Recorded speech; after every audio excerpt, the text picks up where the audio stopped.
Oui,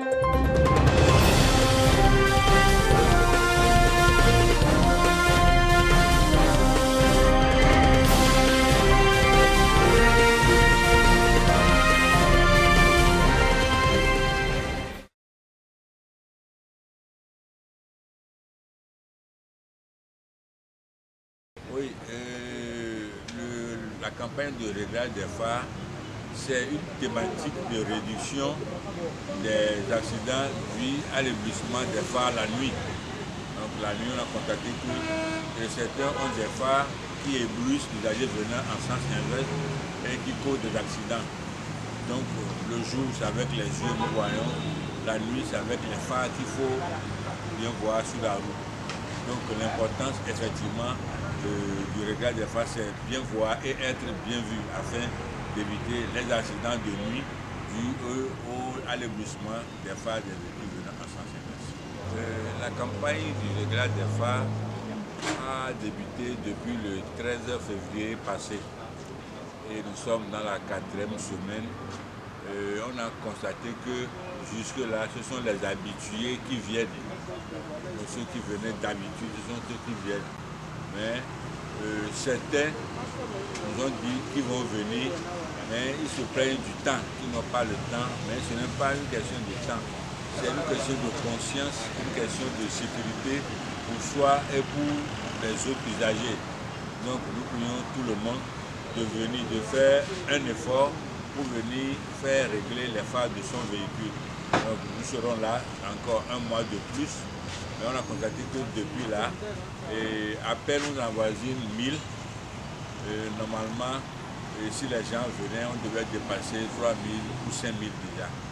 Voilà, mais nous avons confiance à tous les usagers et nous interpellons ici aussi les deux roues, parce qu'on a constaté que les deux roues ne se gênent pas pour venir. On les interpelle pour venir se faire régler, parce que ce sont eux qui ont vraiment de mauvais phares. Ce sont eux qui placent des ampoules bizarres dans l'optique de leur phare, de leur globe. Ouais, pour la campagne, nous avons 3 points de réglage. Nous avons le site de CMPP derrière le palais des congrès. Là, on a constaté qu'il y a plus d'affluence que les autres sites. On a également un second site à la station Total Énergie GTA. Là-bas, les gens ne viennent pas tellement en tant que tels. Et le 3e point, c'est dans l'enceinte de la DTRF. Donc ceux qui s'en vont là-bas pour faire la visite technique profitent en même temps pour se faire régler afin d'aller à la visite technique, et cela facilite la tâche aux techniciens de la DTRF. Après la campagne, il y aura un contrôle sévère par la police, et après le contrôle, si la police nous prend, maintenant au lieu de venir se faire régler à 1000 francs, le prix sera doublé, ça va faire 2000 francs. En plus, les taxes, la police va vous faire payer aussi, donc vous voyez que vous serez toujours le perdant. Donc autant venir au moment de la campagne et se faire régler pour ne pas être un usager dangereux dans la circulation. Oui, je dirais à tous les téléspectateurs, à tous les usagers de la route que l'affaire de sécurité n'est pas l'affaire d'une seule personne, c'est l'affaire de nous tous.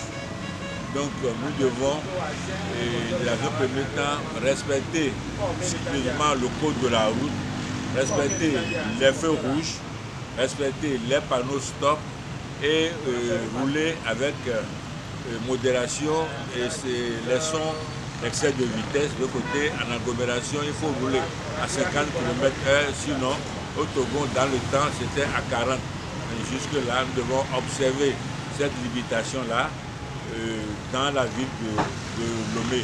Et également, je vais dire à ceux qui se permettent de prendre des stupéfiants, des alcools, pour prendre le volant ou le guidon, qui sont exposés au danger. Donc de cesser ces comportements-là. Ce n'est pas digne d'un bon conducteur.